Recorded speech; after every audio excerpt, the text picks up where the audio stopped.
PM పాలెంలో మాతో గంటా శ్రీనివాసరావు తనయుడు గంటా రవితేజ మాటామంతి.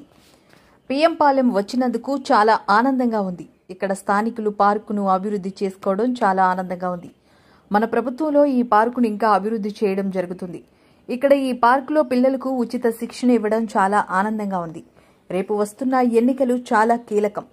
రాష్ట్రం అభివృద్ధి పదంలో నడవాలి అంటే తమ అమూల్యమైన 2 ఓట్లను కూటమికి వేసి అత్యధిక మెజారిటీతో గెలిపించాలని భీమిలి నియోజకవర్గం ప్రజలను కోరుతున్నాను. నమస్కారం. ఈరోజు చాలా సంతోషంగా ఉంది మన పీఎం పాలెం పార్క్ వచ్చినందుకు.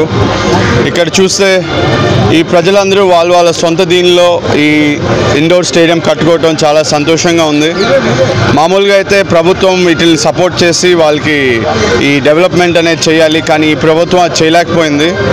కానీ మేము ఒకటే చెప్తున్నామండి, ఈసారి మన ప్రభుత్వం మారాక మనకి లోపలుండే ఆ క్లే కోట్ బదులు మనం దాన్ని కంపల్సరీగా వుడెన్ కోట్ చేసే బాధ్యత మన ప్రభుత్వం తీసుకుంటుంది. అలాగే ఇక్కడ ఉండే మన స్వామి అంకుల్ కానీ లేకపోతే ఇతర పెద్దలు మనకుండే ఇక్కడ మన కోచ్ కూడా ఎంతో ముఖ్యమైన పని చేస్తున్నారు.